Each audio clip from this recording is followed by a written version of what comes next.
say to Douglas, I mean, I agree, fundamentalism is bad. I think we're pretty much all agreed on that. But you didn't really answer the question of why fundamentalists turn on this country specifically as a country. Please do them the decency of listening to what they say themselves. Read the Hamas Charter. Read what Mr. bin Laden says. Read what the Muslim Brotherhood would do in this country. Read it and believe them. Davina McCall. Hold on, I'll come to you in a moment. Davina. Everyone, how you all doing? Welcome back again to another reaction video. Guys, we have an interesting video in our list and the title of this video is School Question Time. So we have some panel of judges in our list and their names are Eld Milband, Douglas Murray, Saida Wasi and Divina MC Ko. Guys, I'm super sure you're going to love and enjoy every bit of this. So no further talking, let's dive into it and check it out. Has the UK become a terrorist target because of its culture or because of the actions of its government abroad?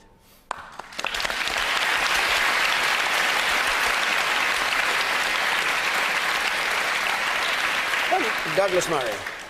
Well, I'd first of all say absolutely not to do with our actions abroad, but put that in with one rider. If it were the case that because of our foreign policy people think they have the right to blow up people going to nightclubs and to blow up those fleeing from the first blast, as seems to be the case, then I'd say you have a choice in front of you, much like the choice we had a few weeks ago over whether or not Britain, the British state, has the right to decide who gets knighthoods, or whether crowds in Pakistan who burn books they can't read have that right. And we have the same choice now, which is whether or not British foreign policy will be run by the British government in the interests of the British state, which I think is the case, or whether or not we just allow other people who let off bombs here or in Baghdad or anyone else who want to terrorize us, whether we allow them to run our foreign policy. That's the choice before us. But what's your answer to the question? The answer is that the cause of the terror is Islamist fundamentalism, which is a version of Islam, a politicized version of Islam, which is wreaking havoc across the globe and has been doing so for many years, and which was aiming to attack this country and our allies before the invasion of Iraq, before the invasion of Afghanistan, and indeed even before 9/11. That is the truth.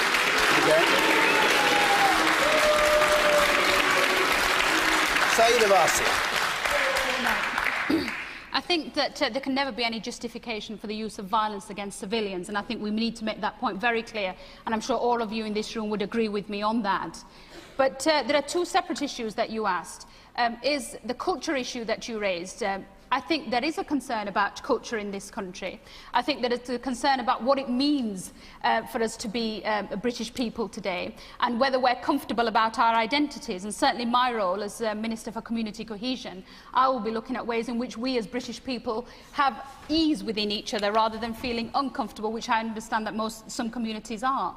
In terms of foreign policy, I think it's quite right for us to raise legitimate concerns about our foreign policy, but I don't think it's right to make that link then to say, well, because of that, people have the right to come and wreak violence in our country. But hang on, nobody was... you promoted yourself to minister. I think you meant shadow minister. Shadow minister. Yes, not quite there yet, no.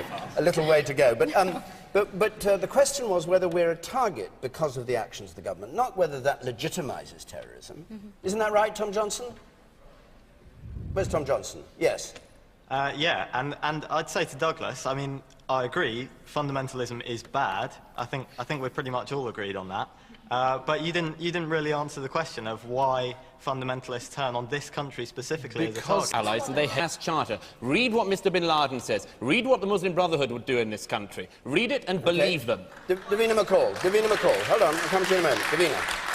Well, as a sort of non-political person, I would have to say that I feel that that's twaddle, because actually...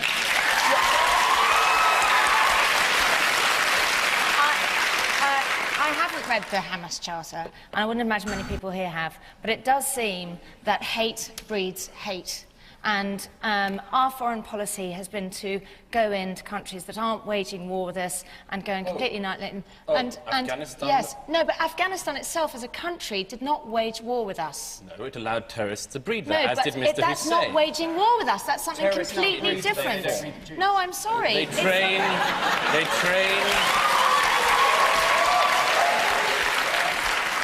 A state which allows training camps, from which training camps they come and attack us in our cities, in London, New York and Washington. That matters. How would you feel about diplomacy? Or is that a swear word in your book? Okay. Wouldn't it be better, rather than just going and sort of bombing everybody, and our foreign policy, being a complete laughingstock? Well, there is jihad as well, but hate. Okay. And at some point, somebody's got to turn around and say, come on, let's all sort of... All right, the woman in green there. I think we have to look at the issue of where does fundamentalism come from. I mean, throughout history, it's always been shown that wherever there's poverty, and basically waded into Iraq and Afghanistan and desecrated their homeland and ruined their lives. So no wonder they're turning to these options, because we've taken away their livelihood. So you think it's the war? Absolutely. All right, Charlie Bell. I have to admit, I'm amazed that this hadn't already come up on the panel. The problem with fundamentalism is not simply some people wanting to hurt us because that's the way they're made. I think we are in some way responsible for the way that these people are acting. The culture of this country is a great culture. Yeah. But we are going across to other nations and we are portraying ourselves as America's sort of very weird ally. And but we're going in there and trying to promote our way of freedom, which isn't what they agree with, and we're promoting it in such a vile way that they are looking back and saying, this isn't what we want. Why would we want to have a democratic state like this? We've got to give people options, and we've got to look at the causes of the fundamentalism, not just go, oh, they're breeding in Afghanistan. All right. Who's making that Okay. Ed Miliband, we're promoting our freedom in a way that, in effect, stirs up terrorism against this country. I don't agree with that, David. Look, I find it very hard to get into the minds of people who would willingly blow up a whole set of people at Glasgow airport and at a nightclub in London. And when you read about what the leaders of Al-Qaeda stand for, it is an extremist ideology, which it's not about Western values, it's a whole set of values of freedom and tolerance and liberty that they're against. Now, having said that, it is the case that they use conflicts, like in Iraq, like the situation in the Middle East, to recruit people to their cause. Now, what's the duty on us, the British government? It seems to me the duty on us is to say this is not a clash of civilizations. This is not about different faiths against each other, or different races against each other, or different religions against each other. It is about saying that we care about people around the world and the fairness and justice around the world, whether in the Middle East or elsewhere. And that means that we must step up our efforts on diplomacy in the Middle East and elsewhere, because we need, in order to win people's hearts and minds, I think, we need to show that we stand for a set of values that all reasonable people can unite behind. But do you agree, to come to the nub of the question, do you agree with the Joint Intelligence Committee that the conflict in Iraq exacerbated the threat from international terrorism and reinforced, I quote them, the determination of terrorists to attack the West? Yes. Are they saying that's in Iraq? Yes. Well, look, there's no question. Do you agree with that? Well, yeah, there is no question that in Iraq itself, lots of terrorists are now there, and there are sectarian conflict in Iraq, and that is posing a threat to British troops. Sorry, by the conflict in Iraq, we must mean the invasion of Iraq by the Americans and the British forces, mustn't we? Well, Iraq has become a centre of terrorism and a centre of conflict. As a result of that action, do you think? Well, not as a result of the action, but... centre of that before.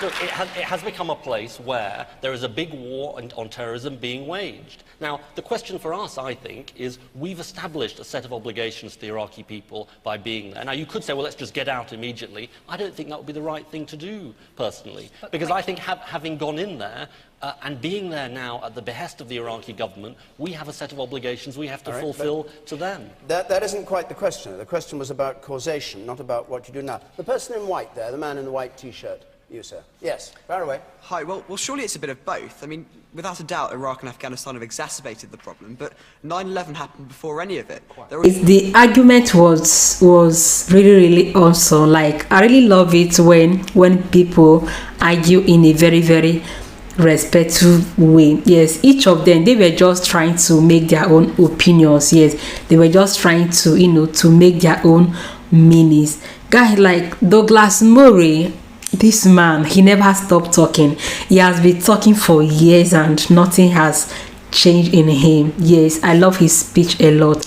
Like, Douglas Murray was like, okay, like, if we do this thing like this, that people must talk, and if we don't do it, that people must talk. He was just trying to, to let them know, and they seems not to understand or what he was actually saying, because so they seems not to understand what he was trying to say, because Douglas Murray was trying to tell them that, okay, this thing, if we involve ourselves, they must talk, and if we don't involve ourselves, that they must talk. And the people was like, okay, but why did you do it before?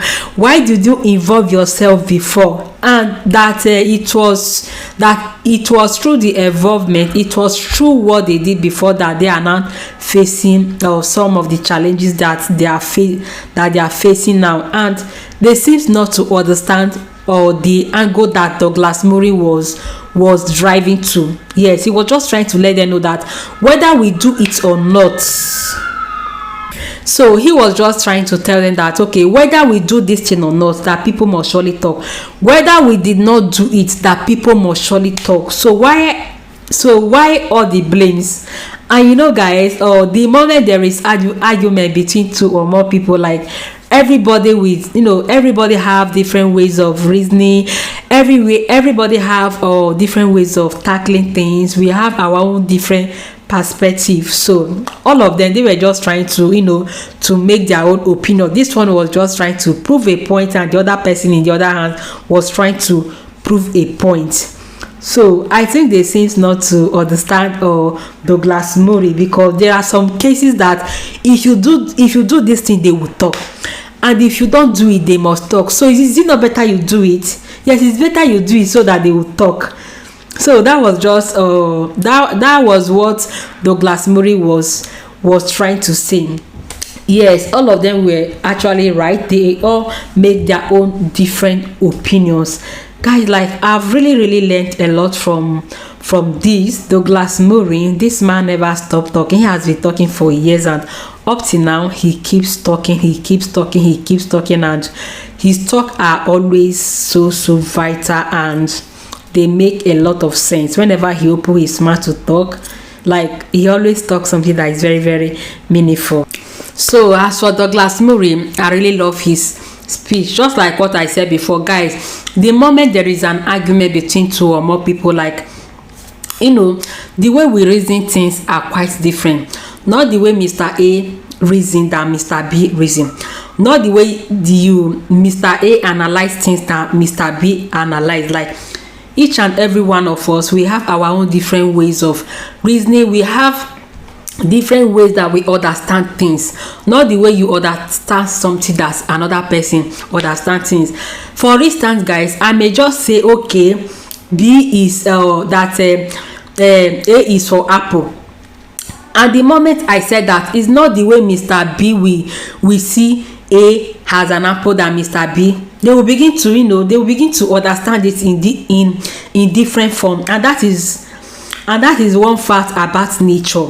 Yeah, that is just part of nature, and that is part of life. Yes, each and every one of us, we have our own different IQ, our own different reasoning. The way we reason things, they are just quite different.